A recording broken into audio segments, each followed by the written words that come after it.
Loan default के matter में arbitration का नोटिस आया, क्या करें।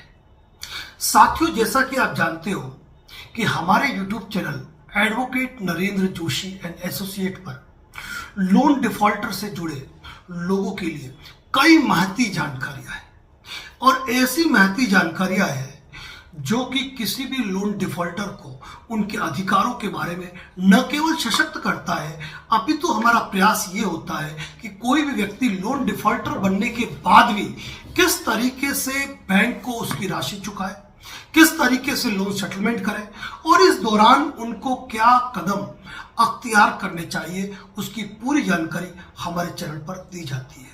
और आज का जो टॉपिक है कि लोन डिफॉल्ट के बाद जब आर्बिट्रेशन का नोटिस आए तो हमें क्या करना चाहिए। साथियों, जनरली एक बात कहूंगा कि यदि आप लोन डिफॉल्ट से किसी भी मामले में लेकर प्रभावित हैं, आपको कोई रास्ता नहीं सूझ रहा है, आपके ऊपर मल्टीपल लोन हो चुके हैं, आप एक बार हमारे चैनल को पूरी तरीके से विजिट कर लीजिए। हमारे चैनल पर हर वीडियो पोस्ट है आपकी समस्याओं से जुड़ा, आपके सवालों से जुड़ा, आपकी क्वेरी से जुड़ा हर वो वीडियो पोस्ट है जिसकी जानकारी आप चाहते हैं। यही कारण है कि हम आपको कहते हैं कि कॉल करने की आवश्यकता नहीं है। नंबर हमारे द्वारा इसलिए पोस्ट किए जाते हैं कि कुछ लोगों को ऐसा लगता है कि उन्हें हमसे बात करके तसल्ली होगी, कोई अच्छा लीगल सजेशन मिलेगा, किस तरीके से चक्रव्यूह से बाहर निकलेंगे उसकी जानकारी चाहिए होती है। तो उसके लिए यदि आप चैनल पर विजिट कर लेते हैं और विजिट करने के बाद भी लगता है कि नहीं हम बात करना चाहते हैं, तो आप डिस्प्ले पे जो नंबर दिख रहा है वहां पर कॉल बुक टेक्स्ट मैसेज कर दीजिए। कॉल बुक होगी, आपको फोन आ जाएगा, आप आराम से 1 घंटा बात कर सकते हैं। दूसरे दिन, तीसरे दिन, चौथे दिन आप बात कर सकते हैं, अपनी हर समस्या की सलाह ले सकते हैं। अब बात कर रहे हैं कि मान लीजिए आपने लोन लिया, आप लोन डिफॉल्ट कर गए और आपको आर्बिट्रेशन का नोटिस आया। आर्बिट्रेशन क्या होता है थोड़ा ये समझ लो। आपको बात बता दूं कि हमारा जो कानून है ना, वो भी रीति रिवाज और पंचायती राज से चला है। पुराने समय में जब विवाद हुआ करते थे, जब लोग कोर्ट कचहरी या पुलिस स्टेशन नहीं जाया करते थे, आपस में बैठकर समाधान निकाला करते थे, उन्हें कहा जाता था पंच। यानी कि समाज के लोग एक जाजम पर बैठकर दोनों पक्षों की बातें सुनकर दोनों में किसका पलड़ा भारी है और उसका डिसीजन क्या होना चाहिए, वो निर्णय देते थे। और वही पंचों की तर्ज पर बना है मध्यस्थ। जी हां, आर्बिट्रेटर। आर्बिट्रेटर क्या है? आर्बिट्रेटर ये है कि जब भी आप कोई लोन लेते हैं तो उस लोन में एक एग्रीमेंट होता है और उस एग्रीमेंट में ये क्लोज होता है कि यदि इस संदर्भ में कोई भी विवाद उठा तो इस मामले में आर्बिट्रेटर अपॉइंट करके हम इस विवाद का निस्तारण करेंगे। लेकिन आपको यह भी बता दूं कि आर्बिट्रेशन एक्ट के अंतर्गत आर्बिट्रेटर मामले में दोनों ही पक्षों की सहमति जरूरी है। आर्बिट्रेटर स्वतंत्र होना चाहिए, जो कि स्वतंत्र रूप से अपना निर्णय दे पाए। आर्बिट्रेटर पर दोनों ही पक्षों की पहुंच बराबर होनी चाहिए। लेकिन एनबीएफसी कंपनी आर्बिट्रेशन एक्ट की भी धज्जियां उड़ाती हुई नजर आती है।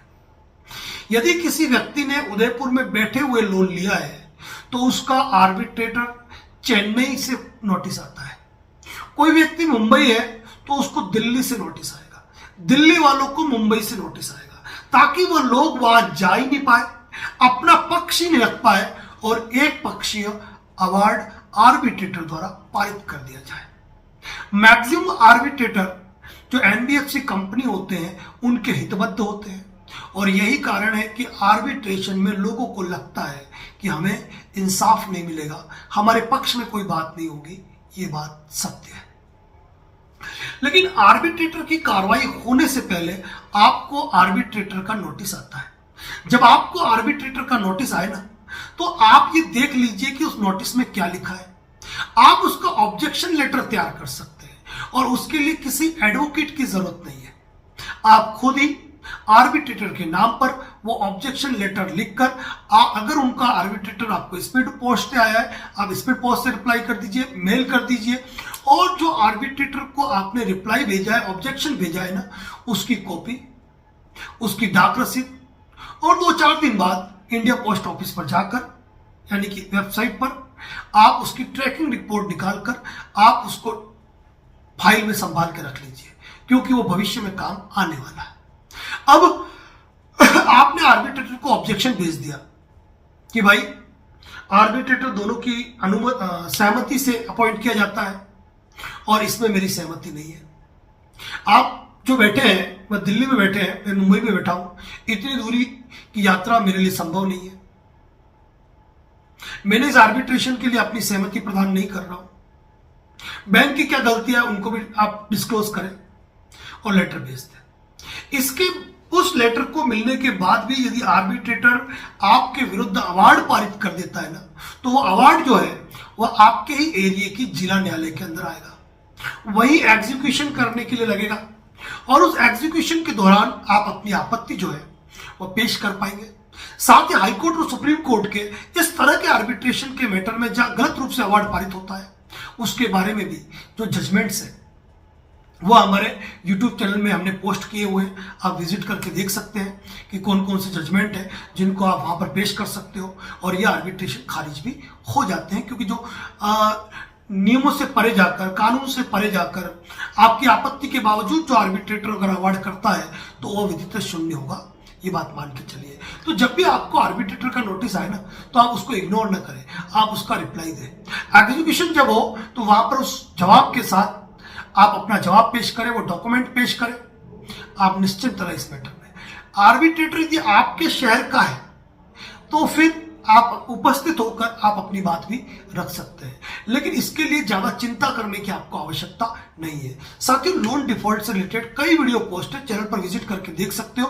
और आपका कोई साथी, मित्र, परिचित, रिश्तेदार यदि लोन के दलदल में फंसा है ना, तो उसको ये वीडियो का लिंक जरूर शेयर करें, ताकि वह उन तनावों से मुक्त हो जाए और लोग जो आत्महत्या जैसे गलत कदम उठाते जा रहे हैं ना, वो उन चीजों से दूर हो। और यदि आपके ऊपर मल्टीपल लोन है ना, तो आपको एक्सपर्ट एडवोकेट की सलाह लेनी बहुत ही आवश्यक है।